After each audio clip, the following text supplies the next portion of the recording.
Cũng được khá khá là mật ong đấy. Mùi thơm quá, mùi thơm đặc trưng của hoa rừng. Mật ong thì đặc sánh luôn. Mật ong rất tốt cho sức khỏe. Mình sẽ làm một bài thuốc từ mật ong.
Thế là đã xong là ong ngâm hoa đu đủ này, ngâm chanh và ngâm táo đỏ rồi. Chỗ mật ong còn lại mình sẽ mang cất đi.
Còn 10 phút nữa mới đến giờ hẹn với lái xe.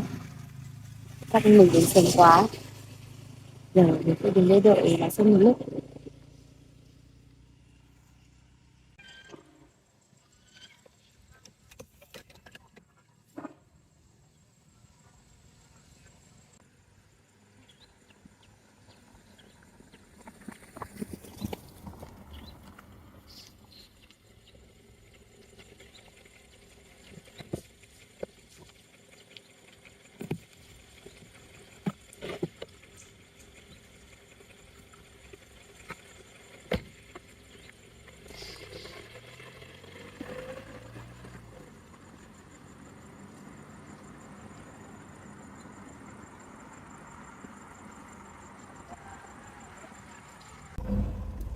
Thế chị đợi lại em lâu chưa? Chị cũng mới tới thôi. Thế đến bản Cát Cát này cũng xa lắm chị ạ. Chắc phải chiều tối mới đến nơi thôi. Ừ. Chị đi đến đấy có việc gì không? Lâu rồi em cũng không thấy chị đi xe. Chị đi cũng có một chút việc riêng. Đợt này chị cũng hơi bận. Mà chị đi lúc nào về chị gọi qua đón chị nhá. Vâng, lúc nào chị về chị gọi em đón. Ừ.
Cô ơi, ở trong làng mình có ai tên là Tươi, một người phụ nữ khoảng tầm 53 tuổi không cô? Này cô cũng không biết. Nghe ấy, cháu đi vào trong làng này cháu hỏi xem có ai tên đấy không. Chào cô.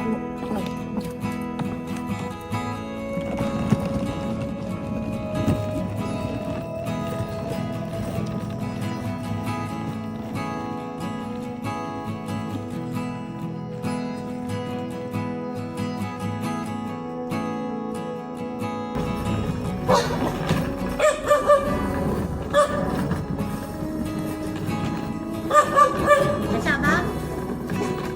Bác ơi, bác cho cháu hỏi một chút. Bác ơi, bác cho cháu hỏi là ở làng mình có ai tên là Tươi, một người phụ nữ khoảng tầm 53 tuổi, trước đây đã từng sống ở làng này ạ? Không nghe đâu, cháu đi ra cháu hỏi. Dạ vâng, thì cháu cảm ơn ạ. Cháu chào bác ạ.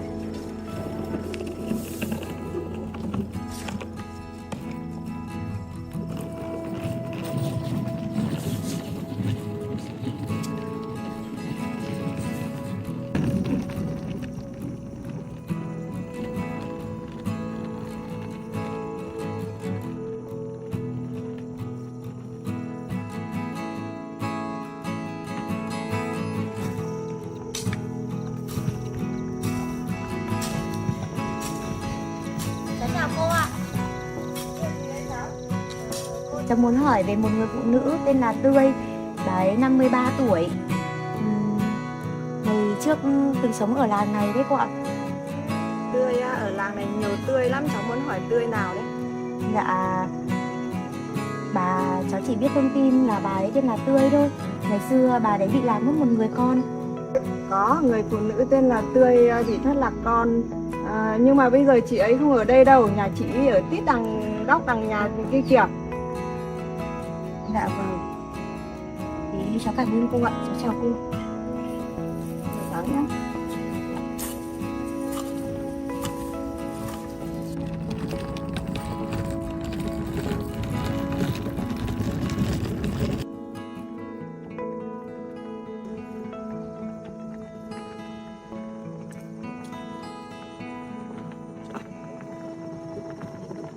Cháu chào ông ạ.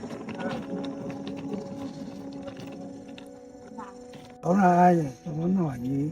Dạ, cháu tên là Trang ông ạ. Cháu muốn đến đây tìm một người phụ nữ khoảng hơn 50 tuổi. Bà ấy có khuôn mặt trái xoan, tên là Tươi ông ạ. Trước đây bà ấy có từng sống ở làng này, nhưng mà không biết bây giờ bà còn ở đây nữa không? Ông có biết đến người phụ nữ đấy không ạ? Thì có nhiều người tên Thảo lắm. Cháu có thông tin gì về người phụ nữ đó không? Dạ, cháu thì không có thông tin cụ thể ông ạ. Tại vì cháu bị thất lạc mẹ từ bé. Chỉ có thông tin là mẹ cháu đã từng sống ở ngôi làng này thôi. Nên cháu cũng muốn đến đây và hỏi xem có ai biết đến mẹ cháu không. Là con thì có người có tên là Tươi, thì cháu thử vào trong này hỏi xem. Ở ngay trong này à ông? Ở ngay trong này cháu thử vào đấy hỏi xem. Dạ vâng. Thế cháu cảm ơn ông, cháu chào ông ạ. Cháu đi luôn ạ.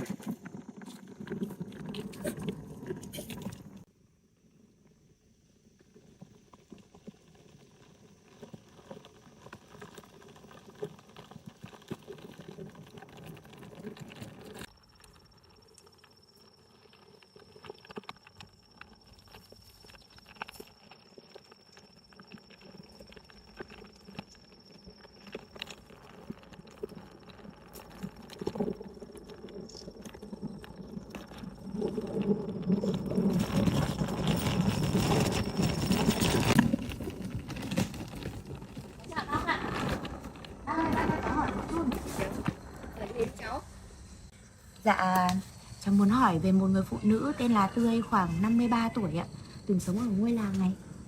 Cháu muốn hỏi Tươi nào? Ở đây nhiều Tươi lắm, cháu muốn hỏi Tươi nào? Dạ, cháu cũng không rõ về người phụ nữ ấy. Cháu bị thất lạc mẹ cháu từ nhỏ. Bây giờ có điều tra được là mẹ cháu từng sống ở đây. Tươi mà thất lạc con à? Có đấy, nhưng mà cô ấy chuyển đi rồi. Thế cháu là ai? Dạ, Cháu là con gái của mẹ Tươi bị thất lạc. Khi thất lạc cháu còn rất là nhỏ nên cũng không biết gì cả. Bây giờ lớn rồi, cháu cũng có một chút thông tin về mẹ, biết được mẹ từng sống ở đây nên bây giờ cháu trở về đây để tìm mẹ Tươi ạ. Cái cô Tươi này khổ lắm cháu ạ. Bị thất lạc con thì bán hết cả nhà cửa đi tìm, bây giờ không biết đi đâu nữa. Thế ạ? Vâng, cháu bây giờ cũng chưa có thông tin chính xác là mẹ cháu đang ở đâu cả. Chỉ có thông tin là mẹ cháu từng sống ở đây nên bây giờ cháu trở về đây để tìm. Thế ngôi nhà cũ của mẹ cháu bây giờ có ai ở không hả bác? Nhà cũ của cô Tươi à, cháu muốn đến đây làm gì? Dạ, cháu muốn đến đấy để xem có thông tin gì của mẹ cháu ở đấy không.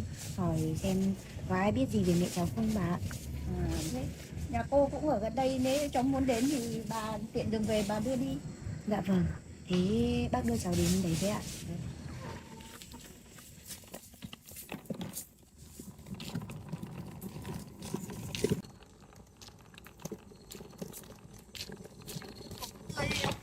Vẫn không bị ở, đi đường này một tí là đến thôi.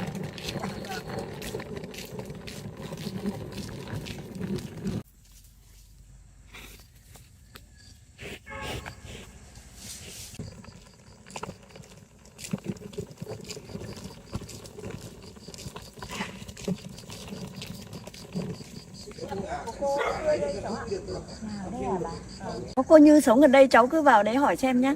Dạ vâng, thế để cháu vào đây hỏi xem ạ. Thế thôi bà đi về đây. Thế cháu vào đấy hỏi, bà đi về đây. Vâng, cháu cảm ơn bà. Cháu đi ạ.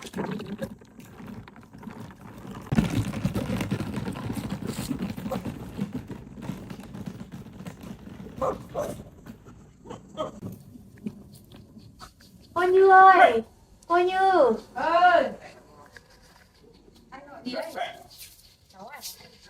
Cô gì đấy? Cô cho cháu hỏi một chút ạ. Dạ, cô ơi, trước đây có phải có một cô tên là Tươi, khoảng 53 tuổi, từng sống ở đây phải không cô? Phải rồi. Thế cháu hỏi cô Tươi có việc gì? Dạ, cháu là con gái của mẹ Tươi bị thất lạc. Cháu có thông tin mọi người cho đến đây. Này cháu muốn đến đây để hỏi, để thăm về mẹ cháu ạ. Thế thì cháu đi vào nhà. Cô cháu mình nói chuyện.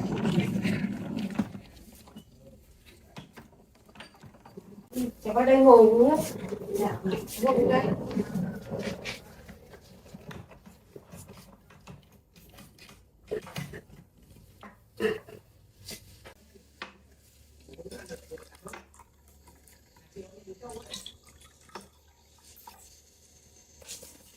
Cháu uống nước đi hả?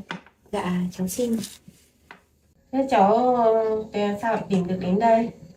Dạ, cháu có thông tin là mẹ cháu từng sống ở ngôi làng này. Đến đây cũng có hỏi qua vài người.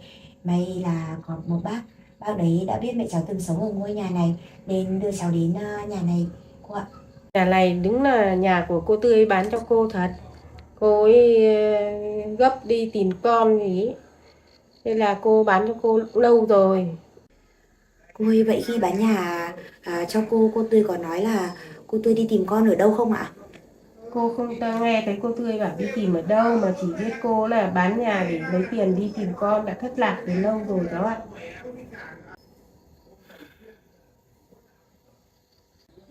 Bây giờ cháu ở đâu? Nhà cháu có ở gần đây không?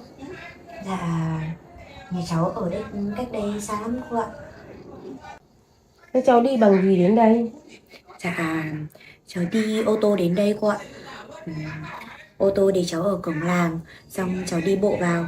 Cũng có hỏi qua một vài người làng mới biết đến nhà của cô ở đây. Bây giờ nhà xa, trời cũng sắp tối rồi, cháu định thế nào? Dạ, cháu vẫn muốn ở lại làng để hỏi xem ở trong làng có ai biết thông tin gì về mẹ cháu không. Không biết ở quanh đây có khách sạn nào để ở không cô nhỉ? Ở đây không có khách sạn nào đâu cháu ạ. Chỉ có nhà dân thôi. Đây là một ngôi làng nhỏ, cũng không có khách sạn, cũng không có nơi nào để nghỉ đâu cháu ạ. Dạ vâng. Thì bây giờ phải làm sao nhỉ? Ở đây thì chẳng có nhà nghỉ, cũng không có khách sạn, hay cháu ngủ ở đây với cô. Nhà cô, các em cũng đi làm ăn xa hết rồi, mỗi mình cô ở nhà thôi. Mình cứ ở đây với cô, mai hỏi nàng trên xem có ai biết mẹ cháu ở đâu không. Dạ thì cháu ở đây với cô thì có làm phiền cô quá không ạ? Không sao đâu, cô ở nhà có một mình thôi. Dạ vâng, thì cô cho cháu xin ở lại đây một hôm để mai cháu vào làng để hỏi xem có thông tin gì về mẹ cháu không. Thôi, bây giờ cháu cất đồ vào trong phòng này đi để cô cháu mình đi xuống nấu cơm ăn. Dạ vâng, thì cháu cất đồ xong cháu xuống ạ.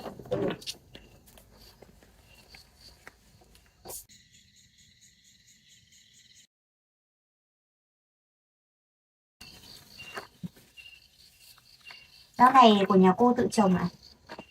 Rau nhà cô trồng ấy. Trồng ngon quá cô nhỉ? Ừ.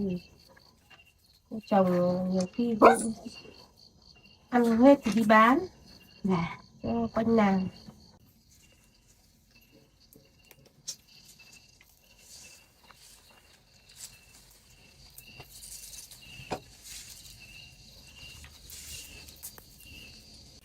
Ừ, thế nãy cháu thấy cô bảo con cô không có nhà, thế chồng cô đâu rồi ạ?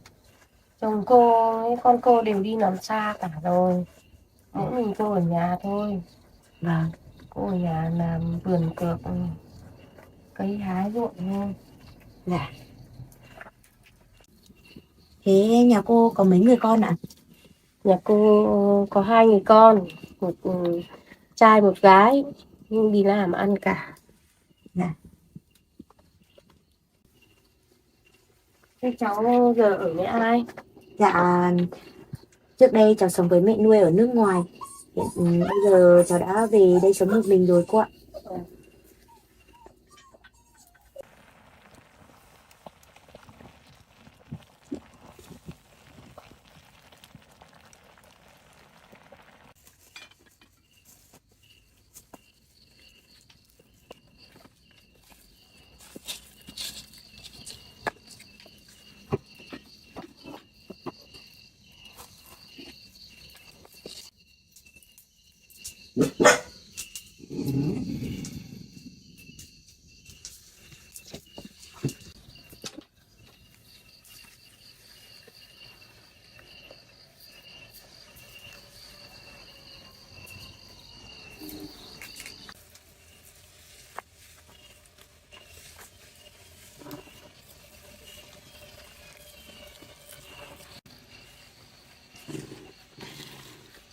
Nhà cô trồng được nhiều loại rau hết cô nhỉ? Cô trồng vừa ăn vừa để làm kinh tế. Ai mua thì cô cũng bán.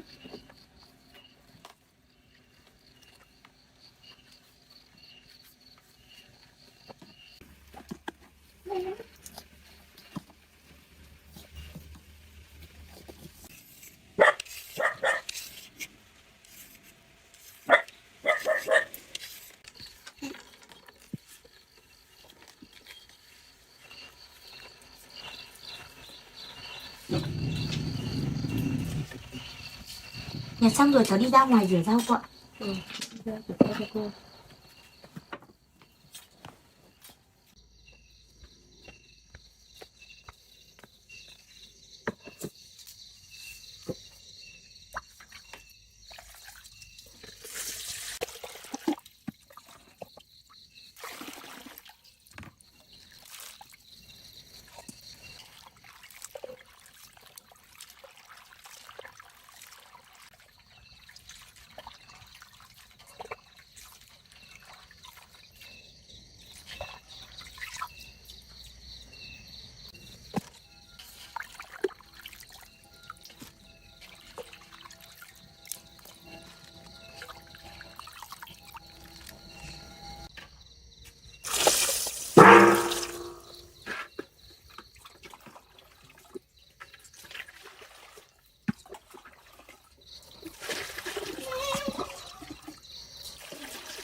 Vâng,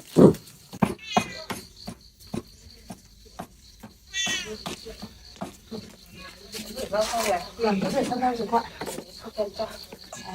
Thế cô chăm bác cả giúp cháu với nhé.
Cháu làm xong rồi ạ. Cô có cái nồi nào không cho cháu mượn để cháu đun cho chín ạ. Cô vậy đây, cô cho sôi vào đây.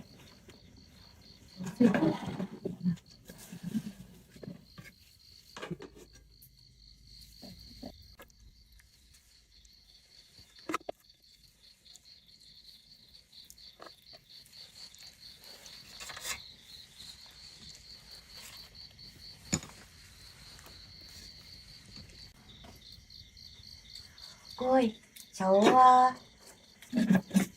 đặt xong rồi, cô bỏ lên đun nồi cháu với ạ.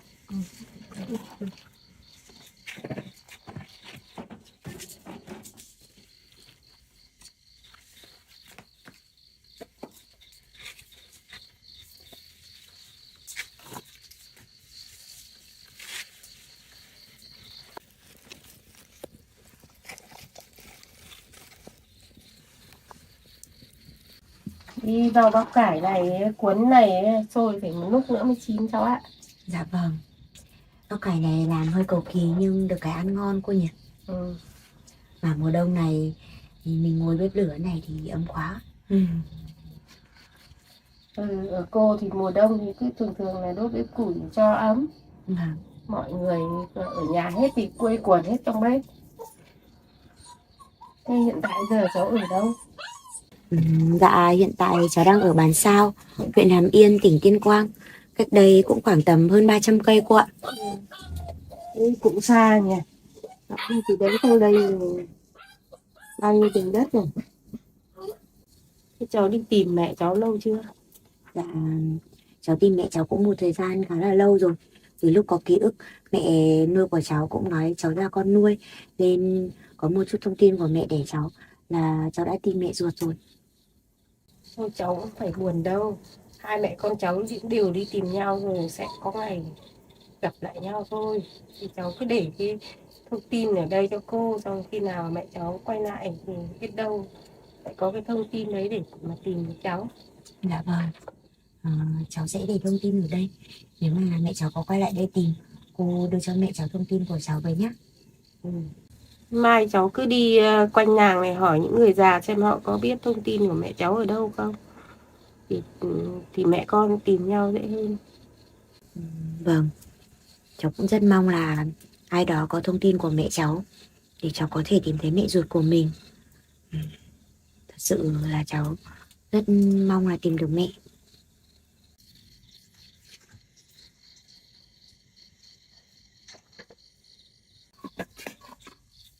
Chắc chín rồi đấy.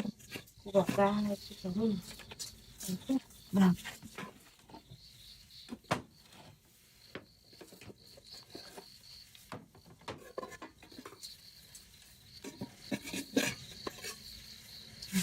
Chín rồi đấy cô ạ.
Ôi, bữa cơm của nhà cô hôm nay ngon quá cô nhỉ.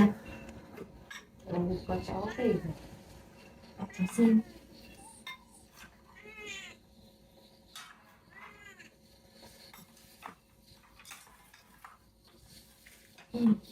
Gạo nhà cô là gạo gì mà thơm thế ạ? Này là gạo nhà cô trồng đấy, gạo Thái Bình đấy. Cháu ăn thử đi, cơm này dẻo lắm. Vâng, cháu mời cô ăn cơm. Cháu ăn cơm đi. Gạo ăn ngọt mà thơm quá cô nhỉ? Ừ. Cô ăn đồ ăn đi cô. Cô ăn bắp cải cuốn đi. Không, cháu ăn đi. Dạ vâng.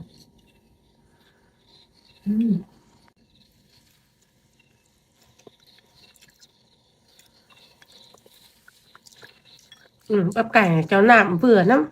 Cháu ăn đi cho nóng. Dạ vâng. Đủ gia vị ngon lắm. Này.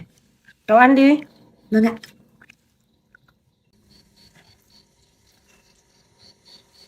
Cháu ăn đi. Vâng. Đồ này toàn của nhà cô làm ra nên là Ăn đảm bảo mà ngon quá cô nhỉ?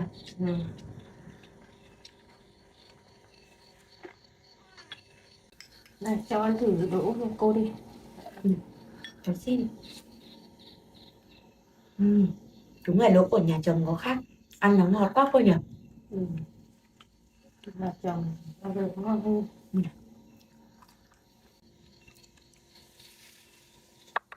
Cháu gắp cái ăn đi. Dạ vâng.